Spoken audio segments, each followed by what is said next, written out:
chapter 5 heading in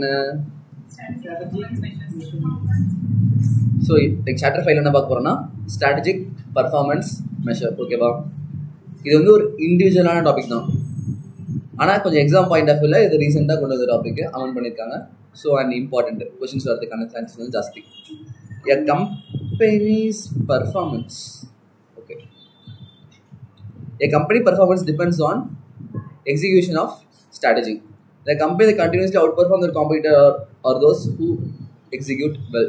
ஜென்ரலாக என்ன சொல்கிறாங்க, இந்த கம்பெனியோட பர்ஃபார்மன்ஸ்லாம் வந்து ஆக்சுவலாக ஒரு கம்பெனியோட பர்ஃபார்மன்ஸ் எது டிபெண்ட் பண்ணியிருக்குன்னா அவங்களோட ஸ்ட்ராட்டஜி டிபெண்ட் பண்ணி தான் இருக்குது. யார் வந்து அந்த பர்ஃபார்மன்ஸ் வந்து ப்ராப்பராக பண்ணுறாங்களோ அவங்க வந்து அவங்க காம்படிட்டரோட கம்பேர் பண்ணுறப்ப அவுட் பர்ஃபார்ம் பண்ணிருப்பாங்க, நல்லபடியாக பண்ணிருப்பாங்கன்ற மாதிரி சொல்கிறாங்க.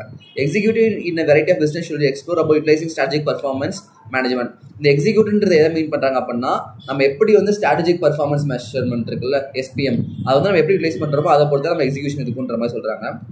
SPM is a method that increases line executive understanding of an organization's strategic goals and offer a continuous system for tracking progress towards these objectives and using clear-cut performance measurement. So வந்து இந்த strategic performance measurement, இந்த SPMன்றது ஒரு method. அந்த method use பண்ணி company வந்து எப்படி வந்து அவங்க ஸ்ட்ராட்டஜியை வந்து எக்ஸிக்யூட் பண்ணுறாங்க, அவங்க ஃபிக்ஸ் பண்ணுற மாதிரி கொண்டு போகிறாங்களா, டீவியேஷன்ஸ் இருக்கா, கரெக்டாக அந்த ஸ்டாண்டர்டில் பார்த்துட்டு இருக்காங்கன்றது எல்லாமே இந்த மெஷர்மெண்ட்டை வச்சு செக் பண்ணி பார்க்க முடியுன்ற மாதிரி சொல்கிறாங்க.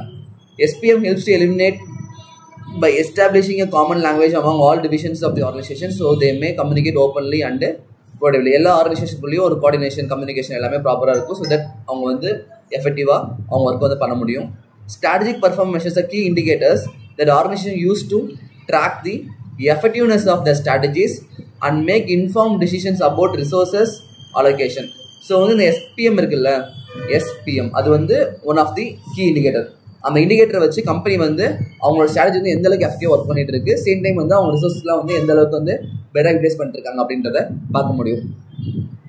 The measures provide a snapshot of the organization performance, enabling leaders to assess whether the strategies are aligned with their goals and objective and to make necessary adjustments to improve their performance. So என்ன சொல்கிறாங்க, so இது எல்லாமே வந்து ஒரு organisation பர்ஃபார்மன்ஸை பற்றி ஒரு overview கொடுக்குது. அதுக்கப்புறம் வந்து லீடர்ஸ்லாம் வந்து அவங்க கோல்ஸ் அப்ஜெக்டிவ்ஸ்க்கு ஏற்ற மாதிரி தான் போயிட்டு இருக்காங்களா, ஒரு தப்பாக போயிட்டு இருந்தால் கரெக்டாக போகிறதுக்கான ஸ்டெப்ஸ் எடுக்க வைக்குது. சேம் டைம் வந்து எங்கெங்கே பர்ஃபார்மன்ஸ் இம்ப்ரூவ் பண்ண முடியுமோ அந்த இடத்துல வந்து அட்ஜஸ்ட்மெண்ட் பண்ணுறதுக்கும் இந்த SPM மெத்தட்ஸ் யூஸ்ஃபுல்லாக இருக்குன்ற மாதிரி சொல்கிறாங்க. இந்த key performance measures and indicators must be created, selected, combined into reports and acted upon so that the strategy implementation can have tangible outcomes. First there needs to be clear cause and the effect relationship between the indicators and the strategic outcomes. Secondly, key performance indicators need to be carefully chosen because they will influence the behavior of people within the organization.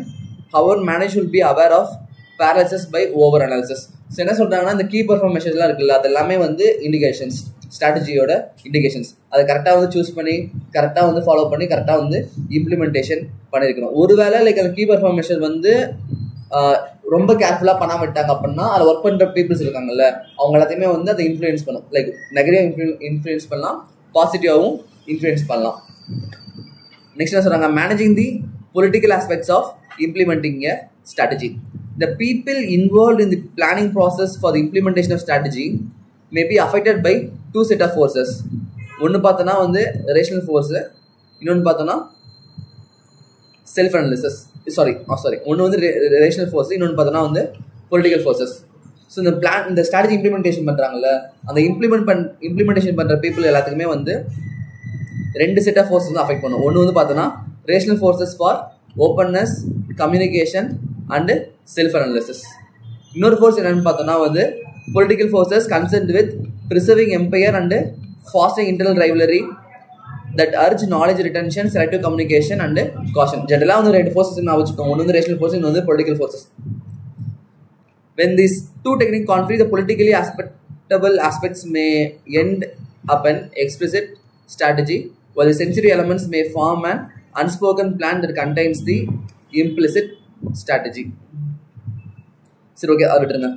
அதுக்கப்புறம் கீழே பார்த்தோன்னா வந்து SPMல வந்து types இருக்கு, 5 types நினைக்கிறேன். Financial, customer, market, employee, innovation, environmental, 6 types இருக்கு. So இது எல்லாமே வந்து SPMல வர, அது SPMனால மெத்தட் பார்த்தோம்ல, அந்த மெத்தட் வந்து என்ன டைப்ஸ் இருக்குன்னு பார்த்தோன்னா வந்து ஃபர்ஸ்ட் எத்தனை financial measure. Financial measures such as revenue growth, return on investment, profit margin, provide an understanding of the organizational financial performance and its ability to generate profit. So இந்த SPM method use பண்ணி இண்டிவிஜுவலாக ஒரு ஏரியாவில் மட்டும் growth இருக்குமான்னு கேட்டால் இல்லை, மொத்தமாக ஆல்டுகெதராக வந்து எல்லா பக்கமுமே வந்து க்ரோத் இருக்கணும், எல்லா பக்கமே வந்து அவங்க எடுக்கிறது நினைக்கணும். ஃபினான்ஸ் இருந்தாலும் சரி, ஒரு பக்கம் வந்து ஃபினான்ஸ் பக்கம் நம்ம ப்ராஃபிட் இன்க்ரீஸ் பண்ணிட்டு போகிறோம், இந்த பக்கம் கஸ்டமர் பக்கம் சாட்டிஸ்ஃபேக்ஷன் கொடுத்துட்டு இருக்கோம், அதே மாதிரி கவர்மெண்ட் பக்கம் நாம் ஃபில் பண்ணிருக்கணும், சேம் டைம் வந்து சொசைட்டி பக்கம் சொசைட்டிக்கு ஃபேவராக பண்ணிருக்கணும். இந்த மாதிரி ஏகப்பட்டது எல்லா பக்கமே வந்து ப்ராப்பரான ஈவனான க்ரோத் இருக்கணும். இது எல்லாத்துக்குமே வந்து எஸ்பிஎம் வந்து சொல்யூஷன். ஸோ ஃபினான்ஷியல் மெஷர் என்ன சொல்கிறாங்க அப்படின்னா, ரெவன்யூ இன்க்ரீஸ் பண்ணுறது, அவங்க போட ரிட்டர்ன் மேலே ப்ராப்பராக வந்து போட இன்வெஸ்ட்மெண்ட் மேலே வந்து ப்ராப்பராக ரிட்டர்ன் கிடைக்கிறது, அதுக்கப்புறம் வந்து ப்ராஃபிட் மார்ஜின் வந்து நல்லா அதிகமாக கிடைக்கிறது, இது எல்லாமே வந்து ஃபினான்ஷியல் மெஷர். ஸோ அதனால் வந்து அவங்களோட ஃபினான்ஷியல் பர்ஃபார்மன்ஸ் வந்து இன்க்ரீஸ் ஆகும், சேம் டைம் வந்து ப்ராஃபிட்டும் வந்து அதிகமாக ஜெனரேட் ஆகுன்ற மாதிரி சொல்கிறாங்க. அதான் வந்து ஃபினான்ஷியல் மெஷர். நெக்ஸ்ட் வந்து பார்த்தோன்னா customer satisfaction measure. Customer measure such as customer satisfaction, customer retention, loyalty, provide insight into organization ability to meet customers needs and provide high quality products and services. கஸ்டமருக்கு ஏற்ற மாதிரி வந்து ப்ராடக்ட் அண்ட் சர்வீஸ் வந்து கொடுக்குற product service வந்து நல்ல குவாலிட்டியாக கொடுக்குறது, சேம் டைம் வந்து கஸ்டமரை வந்து அட்ராக்ட் பண்ணுறது, அதுக்கப்புறம் அவங்கள வந்து தக்க வச்சுக்கிறது, அவங்க கொடுக்குறது, அவங்களோட நீட்ஸ் சாட்டிஸ்ஃபை பண்ணுறது, எல்லாமே வந்து கஸ்டமர் சாட்டிஸ்ஃபேக்ஷன் மெஷர் கூட இன்க்ளூட் ஆகுன்ற மாதிரி சொல்கிறாங்க. நெக்ஸ்ட் வந்து பார்த்தோன்னா மார்க்கெட் மெஷர். மார்க்கெட்டில் நமக்கு ஷேரை இன்க்ரீஸ் பண்ணுறது, கஸ்டமர்ஸை வந்து அதிகமாக பிடிக்கிறது, ரெஃபரன்ஸ் கொடுக்குறது, இது எல்லாமே வந்து கொடுத்து நம்ம மார்க்கெட்டில் வந்து நம்மளோட காம்படிட்டிவ்னஸை வந்து இன்க்ரீஸ் பண்ணி மார்க்கெட்டில் வந்து நல்ல ஒரு குட் பிளேயராக இருக்க வைக்கும், கஸ்டமர்ஸை ரீட்டைன் பண்ணிக்க முடியும். நெக்ஸ்ட் வந்து பார்த்தோன்னா எம்ப்ளாயி மெஷர். இங்கே என்ன சொல்கிறாங்க அப்படின்னு பார்த்தோன்னா வந்து எம்ப்ளாயி வந்து ஒர்க் பண்ணுறான்னா லைக் ஒர்க்கை தாண்டி அவனுக்குன்றது சாட்டிஸ்ஃபேக்ஷன் இல்லாமல் ஒர்க் பண்ண சொன்னால் எத்தனை ஒர்க் பண்ணுவாங்க, பண்ண மாட்டாங்க. நிம்மதியாக ஒர்க் பண்ணால் தான் பண்ண முடியும். ஸோ எம்ப்ளாயியோட சாட்டிஸ்ஃபேக்ஷன், அதுக்கப்புறம் வந்து அவங்களோட டர்ன் ஓவர் ரேட்டு, எந்த அளவுக்கு பிஸ்னஸில் வந்து எங்கேஜ் பண்ணியிருக்காங்க, அவங்களோட எப்படி அவங்க நியூ ஸ்கில்ஸ் கிரியேட்டிவிட்டி இதெல்லாம் வந்து பிஸ்னஸில் கொடுக்குறாங்க, அதுக்கப்புறம் வந்து ஹைலி டேலண்டட் எம்ப்ளாயிஸை வந்து எப்படி வந்து ரீடைன் பண்ணி வச்சுக்கிறாங்க, இது எல்லாமே வந்து எம்ப்ளாயி மெஷர்ஸில் இருக்கும். நெக்ஸ்ட் பார்த்தோன்னா வந்து innovation measures such as research and development, spending pattern application and new product launches, provide insight and organization ability to innovate and create a new product and services meet customers. Customer needs வந்து day to day மாறிட்டே இருக்கும். அவங்களுக்கு ஏற்ற மாதிரி வந்து புதுசாக நம்ம வந்து இனோவேஷன் R&Dலாம் இன்வெஸ்ட் பண்ணி புதுசாக இனோவேட்டிவ் ப்ராடக்ட்ஸ்லாம் வந்து புதுசாக கொடுத்துட்டே இருந்தால் தான் கஸ்டமர்ஸ் அந்த அந்த அந்த பிராண்டை நம்புவாங்க, அதில் வந்து ரிட்டைன் பண்ணி இருப்பாங்க. ஸோ லைக் இங்கே வந்து இனோவேட்டிவ் மெஷரில் அதான் சொல்கிறாங்க, அதிகமாக R&Dல ஸ்பெண்ட் பண்ணி புதுசாக டெக்னாலஜி பேட்டன்ட் இதெல்லாம் வாங்கி கஸ்டமர் நீட் சாட்டிஸ்ஃபை பண்ணுற மாதிரி ப்ராடக்ட்ஸ் டெவலப் பண்ணுறதும் இம்பார்ட்டன்ட்ன்ற மாதிரி சொல்கிறாங்க. நெக்ஸ்ட் வந்து பார்த்தோன்னா environmental measures such as energy consumption, waste reduction, carbon emission, இது எல்லாமே வந்து என்விரான்மெண்ட் மேலே அவங்களுக்கு எந்த அளவுக்கு வந்து அக்கறை இருக்குது அப்படின்றத காட்டுது. இதெல்லாம் என்ன பண்ணுறாங்க, எனர்ஜி கன்சியூம் பண்ணுறது கம்மியாக பண்ணணும், கார்பன் எமிஷன் பண்ணுறது கம்மியாக பண்ணணும், வேஸ்ட் வந்து முடிஞ்ச அளவுக்கு கம்மி பண்ணிடணும். ஸோ இதெல்லாமே வந்து என்விரான்மெண்டல் மெஷர்ஸில் சொல்கிறாங்க. நெக்ஸ்ட் பார்த்தோன்னா வந்து towards more holistic measure of strategic performance. இது வந்து ரீசெண்டாக கொடுத்துருக்காங்கன்னு நினைக்கிறேன். Development of management thought and practice has presently pushed the frontier of strategic performance beyond financial metrics. Thus, a triple bottom line framework emphasizes people, planetary concerns besides profitability or economic prosperity. Okay, simple. First என்ன இருந்துச்சு அப்படின்னா okay first எடுத்தோன்னா 3 P இருந்துச்சு. ஓகேவா, people, planet, அதுக்கப்புறம் profit. அதை வந்து லைட்டாக அமெண்ட் பண்ணி அடிஷ்னலாக வந்து 4th ஆட் பண்ணியிருக்காங்க. அதுதான் வந்து பர்பஸ். இந்த 4 இதுக்காக தான் வந்து ஆர்கனைசேஷன் வந்து ஒர்க் ஆகுது. அப்போ தான் வந்து அவங்க அப்போ தான் வந்து அவங்க க்ரோத்தில் போக முடியுன்ற மாதிரி சொல்கிறாங்க. பட் இந்த 4 P's பற்றி எக்ஸ்பிளைன் பண்ணியிருக்காங்கன்னு கேட்டால் இல்லை. நார்மலாக வந்து people, product, purpose, people, planet, profit, purpose இந்த மாதிரி கொடுத்துருக்காங்க. ஸோ இவங்களே பேச எக்ஸ்பிளைன் பண்ணல. ஸோ மேஜராக எதுவும் கொஸ்டின் வர வாய்ப்பு இல்லை. பட் ஆனால் இந்த 4 ஞாபகம் வச்சுக்கோங்க. வாட் ஆர் தி 4 P'ன்ற மாதிரி கேட்டாங்கன்னா இந்த 4மே ஞாபகம் இருக்க மாதிரி வச்சுக்கோங்க. இல்லை எது வந்து புதுசாக ஆட் பண்ணாங்கன்னு கேட்டாங்கன்னா பர்பஸ்ன்ற மாதிரி ஞாபகம் வச்சுக்கோங்க. நெக்ஸ்ட் பார்த்தோன்னா வந்து இம்பார்ட்டன்ஸ் ஆஃப் எஸ்பிஎம். எஸ்பிஎம் வந்து ஏன் வந்து ஒரு ஆர்கனைசேஷனுக்கு ரொம்ப எசென்ஷியல், அதுக்கான ரீசன் என்னன்னு பார்த்தோம் அப்படின்னா ஃபர்ஸ்ட் எத்தனை கோல் alignment. SPM help organization aligns the strategy with their goals and the objectives, ensuring that they are on track to achieve their desired outcomes. Actually இந்த பாயிண்ட் எங்கே பார்த்துருக்கோம், எல்லா பக்கம் பார்த்துருக்கோம். கோல்ஸ் அண்ட் அப்ஜெக்டிவ் அச்சீவ் பண்ணுறதுக்கு, அது கூட வந்து ட்ராக் பண்ணி கொண்டு போகிறதுக்கு, அதை அச்சீவ் பண்ணுறதுக்குன்ற மாதிரி எல்லா பக்கமும் வரும். ஸோ ஜென்ரலாக வந்து கோல்ஸ்னால இதுதான் நம்ம ஆர்கனைசேஷன் கோல்ஸ் அண்ட் டார்கெட்ஸ் வந்து அச்சீவ் பண்ணுறதுக்காக ப்ராப்பரான ட்ராக்ல கொண்டு போகிறது தான் வந்து ஸ்ட்ராட்டஜி, SPM எல்லாமே சேம் மீனிங் தான் வரும். ஸோ வந்து லைக் எஸ்பிஎம்மும் அதே மாதிரி தான் இதில் கொடுக்குது. நெக்ஸ்ட் பார்த்தோன்னா resource allocation. SPM measures provide organization with the information they need to make informed decisions about resource allocation, enabling them to prioritize their efforts and allocate resources to their area that will be greater impact on their performance. So இப்போ organisation resource இருக்குது அப்படின்னா எந்த பக்கம் வந்து அதிகமான resource கொடுக்கணும், எங்கே வந்து கம்மியான ரிசோர்ஸ் கொடுக்கணும், எது வந்து அவங்களுக்கு வந்து ரொம்ப இம்பாக்ட் இருக்கும், எது வந்து கம்மியான இம்பாக்ட் இருக்கும், அதை வந்து இந்த SPM மெத்தட் மூலியமாக தெரிஞ்சுக்க முடியும். அதை பேஸில் வந்து ரிசோர்ஸும் வந்து ப்ராப்பராக அலோகேட் பண்ண முடியுன்ற மாதிரி சொல்கிறாங்க. நெக்ஸ்ட் வந்து continuous improvement. Strategic performance measure provide organization with the framework for continuous improvement, enabling them to track their progress and make adjustments to improve their performance over time. So like கம்பெனியோட performance வந்து ப்ராக்ரஸாக வந்து analyse பண்ணி எப்படி வந்து improve ஆக முடியும் அப்படின்றத அதுங்களுக்கு வந்து மெஷர்ஸ் கொடுக்கும். அதாவது கண்டினியூஸ் இம்ப்ரூவ்மெண்ட். அதுக்கப்புறம் பார்த்தோன்னா external accountability. Strategic performance measure help organization demonstrate accountability to stakeholders including shareholders, customers, regulatory bodies by providing a clear and a transparent picture of their performance. So இந்த SPM method வந்து என்ன பண்ணுவோம் அப்படின்னா organisation என்ன பண்ணிட்டு இருக்கு, எங்கே divide ஆகிறாங்க, எங்கே நல்லபடியாக பண்ணிருக்காங்க, எங்கே ப்ராஃபிட் அதிகமாக இருக்குது, எங்கே தேர் அக்கௌண்டபிள், எங்கே வந்து அக்கௌண்டபிள் இல்லை, இது எல்லாமே வந்து ஸ்டேக் ஹோல்டர்ஸ் கிட்ட அவங்க வந்து கொடுக்குறாங்க. ஸ்டேக் ஹோல்டர்ஸ்னா ஓனர்ஸ் கிடையாது, எல்லாத்துக்குமே அவங்க இப்போ சப்ளையர்ஸ்க்கே கேட்குறாங்க அப்படின்னா ஏன் கம்மியாக பர்ச்சேஸ் பண்ணுறீங்க அப்படின்னு கேட்டால் அவங்க ரீசன் வச்சிருப்பாங்க. இந்த மாதிரி வந்து உங்கள்கிட்ட வாங்குறது பெட்டராக தெரியுது, இல்லை குவாலிட்டி வந்து மாறுதுன்ற மாதிரி சப்ளையருக்கு ஒரு அக்கௌண்டபிலிட்டி இருக்கும். சேம் டைம் வந்து கஸ்டமருக்கும் ஏன் வந்து இந்த மாதிரி கொடுக்குறீங்க கேட்டால் இந்த மாதிரி ரிசர்ச் இந்த மாதிரி அதே மாதிரி ஷேர் ஹோல்டர்ஸ்கிட்ட கேட்டாலுமே இந்த மாதிரி வந்து புதுசாக இன்வெஸ்ட் பண்ணிருக்கோம், ஸோ வந்து ரிட்டர்ன்ஸ் கம்மியாக கொடுக்கும் அப்படின்ற மாதிரி ஒவ்வொரு பக்கமுமே வந்து அவங்க வந்து அக்கௌண்டபிளாக இருப்பாங்க. ஸோ எல்லாத்துக்குமே வந்து இந்த SPM வந்து ஒன் ஆஃப் தி எசென்ஷியலாக இருக்குன்ற மாதிரி தே ஆர் சேயிங்.